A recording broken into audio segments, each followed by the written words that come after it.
Now, all this alien thing is fine, except for one thing. Alien takeover is a serious threat.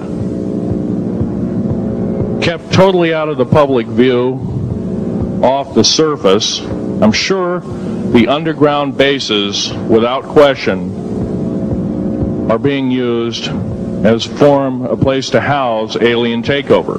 Alien takeover means the implementation of a one world government. Direct opposite of constitutional law.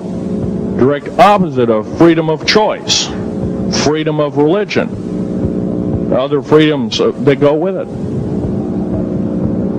Right to bear arms.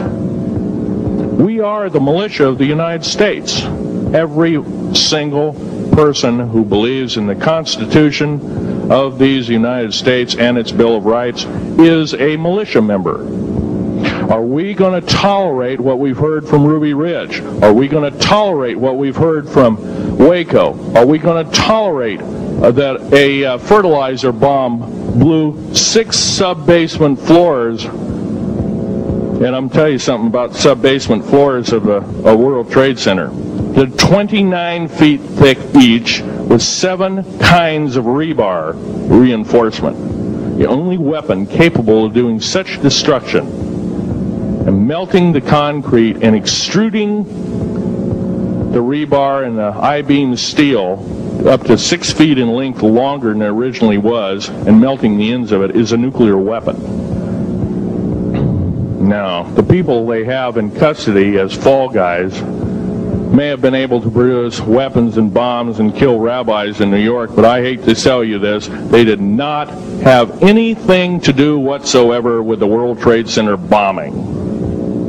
The only thing used was a construction nuclear weapon. It was housed at Mather Air Force Base, the only place such things are kept. Incidentally, about Mather Air Force Base in Oklahoma City, Mather Air Force Base trucks were seen 2 weeks before the Alfred P. Murrah building got blown to pieces. Strange. I don't believe in coincidences. They're non sequitur. They cannot be proven mathematically, etc., etc. So they don't exist.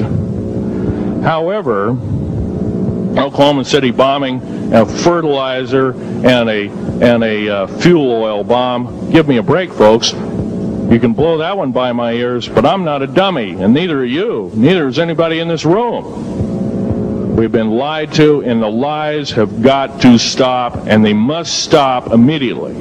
If our public officials cannot tell us the truth, then they cease to be public officials, and they are automatically guilty of treasonous acts and should be tried and convicted, and if necessary, in jail, whether it be house arrest or otherwise, before they can do any more damage.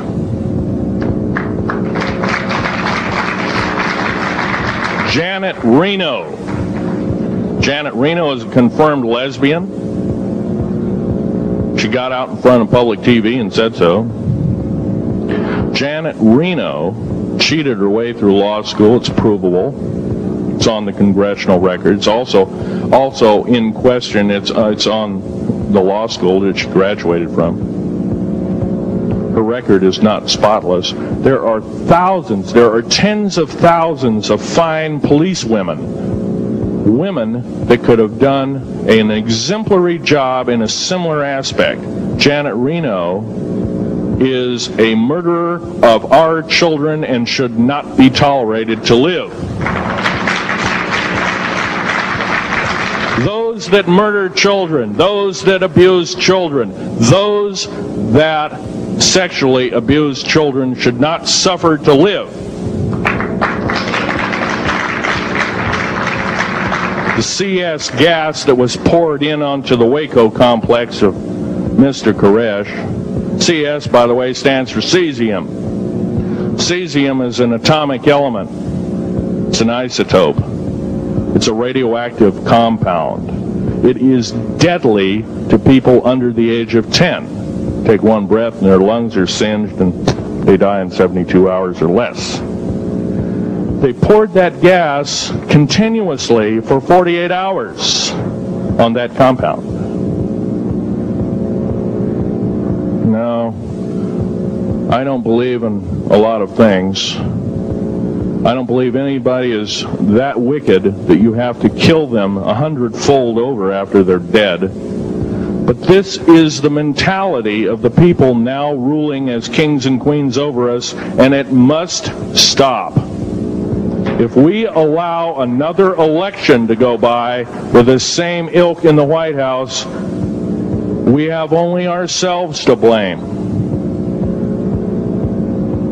Now, this room isn't going to change the outcome of an election. I personally believe, I don't believe there's going to be another election. I believe martial law is going to hit this country before that happens, the way things are going. Because we refuse to stand up, we refuse to literally get out and risk our lives in talking. Now, some of us got jobs and families and great responsibilities, greater than I have. And I agree, that's tough. It's very hard. I cannot sympathize with you because I'm not in your situation. I have a young family. I have an ex-wife and child. Defense Intelligence Agency goons tried to kidnap my daughter not too long ago. My ex-wife working in the state government services in Oregon, picked up her .22 handgun, shoved it in the back of the neck of this one person. Give me my daughter back. If I don't, I pull the trigger. Gave the daughter back. Good choice. Now, the remark that my ex-wife had to say to this individual was, if I ever see you again in any way, shape, or form, I will kill you on sight. You're an abuser of children, therefore I suffer to you that you should not live. By the way, she threatened a federal agent. She should be in jail, blah, blah, blah. Nothing like that's happened. These people don't want publicity. I shot a federal agent 16 days ago. Shot him dead when I was bleeding to death with a shoulder wound that he'd shot me. He had shot at a retired FBI agent who theoretically carries the same covering as a Secret Service agent. Got protection forever. He's a cop forever, federal cop forever. Now, that doesn't mean a whole lot. I made a report and went to the FBI. Do you realize that, you know what they said? They said, things like this happen, Mr. Schneider. We don't either believe you, I'm using that as my own italics, or we don't give a damn. Now, something's wrong here. I'm not reading this right. I defended myself to the best of my ability. I was hoping I could go through life without doing such a thing. And maybe some of you have actually defended your own life in a similar fashion. It's very sad you have to shoot or kill somebody. Maybe some of you were police officers and have had to do the same. And I don't know if you ever kill a human being, you're never the same as a person who never has killed a human being. It is with you for the rest of your days. Whether you do it in war, whether you do it in murder, whether you do it in self-defense, you have taken one of God's holy creations off this planet. And there is a void there. And I feel that, and I'm very sorry for that. But I had to defend myself. Otherwise, I wouldn't be here. My message must continue. I'm doing it on my own money. And I'll continue to do it.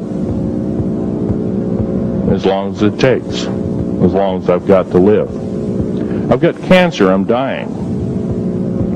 The radioactive substance that I got hit with in 1979, late August of 79, it's a similar form of aplastic anemia. It affects your blood and your bones. My bones are extremely brittle right now. No cure. The government never told me about that, by the way. Now, to sum up everything in this talk, there's going to be a few questions. I'll answer as many as I can for the next speaker. However, I want to sum up and say that every one of you in this room is a participant in secret things, and you're very brave indeed, and you should all turn around to one another and shake each other's hand and say thank you for being here. Would you please do that and greet your neighbor?